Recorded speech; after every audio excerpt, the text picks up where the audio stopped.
जिस तरीके से उठापटक जारी है और ये जो तमाम फंडामेंटल्स है गुलशन जी, हम एक तो ट्रंप के बयान से देखते हैं, दूसरा फंडामेंटल इसमें ओपेक प्लस के उत्पादन बढ़ाने की मंजूरी का भी जुड़ गया। लेकिन अगर हम ट्रंप के फैक्टर की सबसे पहले बात करें और यूएस ईरान के अभी मौजूदा स्थिति की बात करें, बीच में एक सीज फायर हुआ, उसके पहले हमने फरवरी से जो युद्ध का पहला चरण देखा था और उसके बाद अब की जो स्थिति, पहले की स्थिति और अभी की स्थिति में आप क्या एक अंतर देखते हैं और कच्चे तेल के लिहाज से? जी नमस्कार। ये बात सही है कि पिछले काफी दिन जो थे वो काफी दिक्कतों के थे। जहां तक कच्चे तेल का सवाल था, कई दिक्कतें अभी भी जारी हैं, लेकिन फिलहाल जो पिछले कुछ दिनों में दबाव बन रहा था कि दोबारा से जो बयान आ रहे थे अमेरिका से कि उनके ऊपर दोबारा से अटैक किया जाएगा और उसकी पूरी तैयारी हो रही थी, उसकी पूरी खबरें आ रही थी। उसमें एक बहुत बड़ा सडनली जो है वो सुधार आया है। अभी आज जो दोनों उन्होंने कहा है कि बातचीत करेंगे, और इसके बीच में सिर्फ स्टेट ऑफ हार्मूज का ही मामला नहीं था, उसमें रेड सी में जो है हुतीज ने वो जो है सऊदी तेल को भी वहां पे रोक दिया था। और उसके बाद जो है इवन ब्लैक सी में भी जो है वो कजाक तेल जो था, जो सीपीसी पाइपलाइन से नवोरोसिक से होके यूरोप की तरफ जाता था, उसमें भी यूक्रेन और रूस के जंग के जलते हुए ड्रोन अटैक हुए थे कुछ वेसल्स के ऊपर। तो वहां पे भी कजाक तेल जो है थोड़ा उसमें कमी हुई थी, बंद हो गया था बीच में, दोबारा से फिर शुरू हुआ है। लेकिन वो चीजें अब तेरे बदल रही हैं थोड़ी। वो भी थोड़ी सी वहां पे सुधार है। और जो रेड सी के अंदर है वो भी चीन का तेल बरकरार है, वहां पे जा रहा था, सऊदी तेल के ऊपर थोड़ी दबाव था। और ये जो बड़ी खबर है वो तो वही है कि जो ईरान के ऊपर जो अभी हमला होने वाला था वो अभी रुक गया है, जैसा बता रहे हैं। और आज जो बातचीत शुरू होगी तो उसी के चलते आप बाजार में सारा जो घटनाक्रम है, जैसे कच्चे तेल की कीमतों में कमी आई है।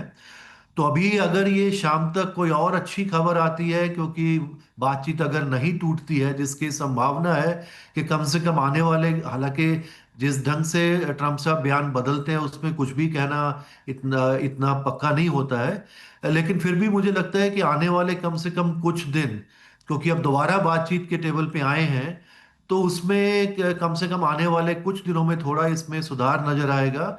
और ये हो सकता है कि 80 से भी थोड़ा नीचे चला जाए, अगर शाम तक कोई अच्छी खबर आती है और उनमें पॉजिटिव अगर उनके जो बातचीत आगे बढ़ती है।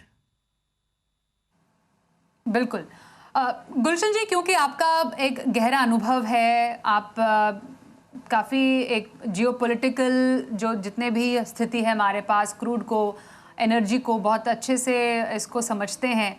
अगर हम क्रूड के इतिहास को खंगाल कर देखें, अभी की स्थिति को देखें, तो ऐसी किसी स्थिति में, क्योंकि ये जो अभी परिस्थिति बनी है वो न्यूज़ बेस्ड है ही, बयानों पर भी आधारित रहती है और उसके बाकी फंडामेंटल्स भी हैं।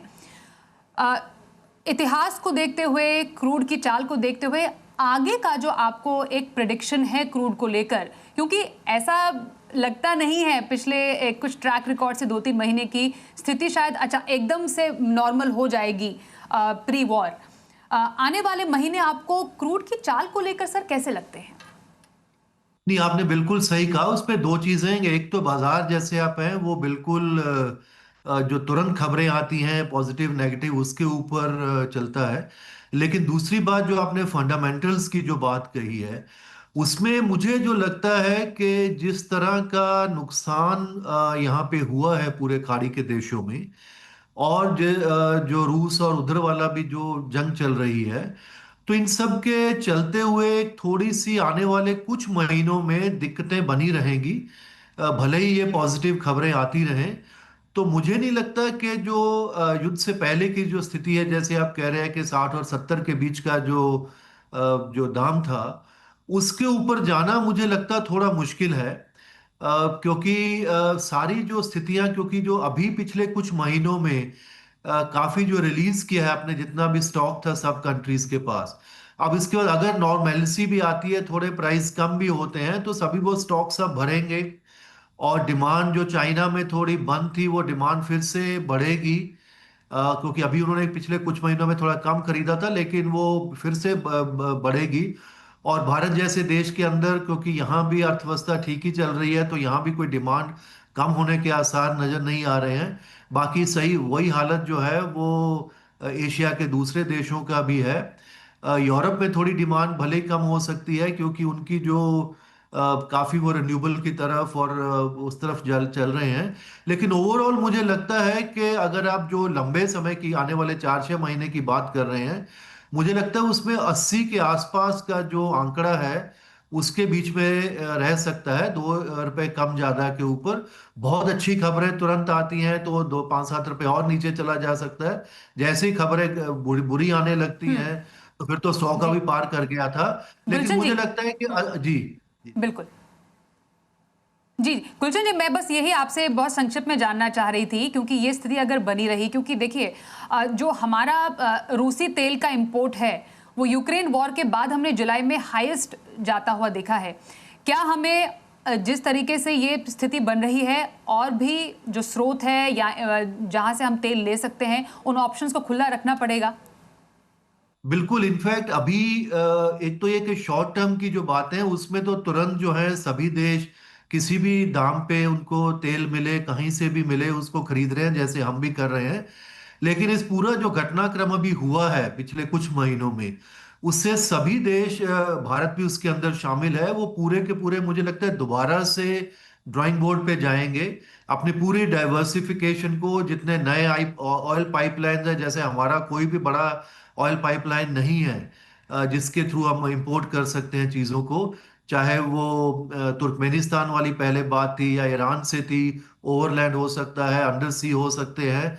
इनफैक्ट अगर हमारा रूस से अगर बहुत तेल जिसकी संभावना है कि आता ही रहेगा, भले ही चीज़ें बदलती रहें, तो उसको भी किसी जैसे बड़े जितने भी देश हैं, चाहे वो चीन देख लीजिए, यूरोप के देश देख लीजिए, जो बड़े इंपोर्टर हैं, सभी का एक बहुत पक्का एक जी इंफ्रास्ट्रक्चर बना हुआ है जिसके थ्रू वो खरीदते हैं।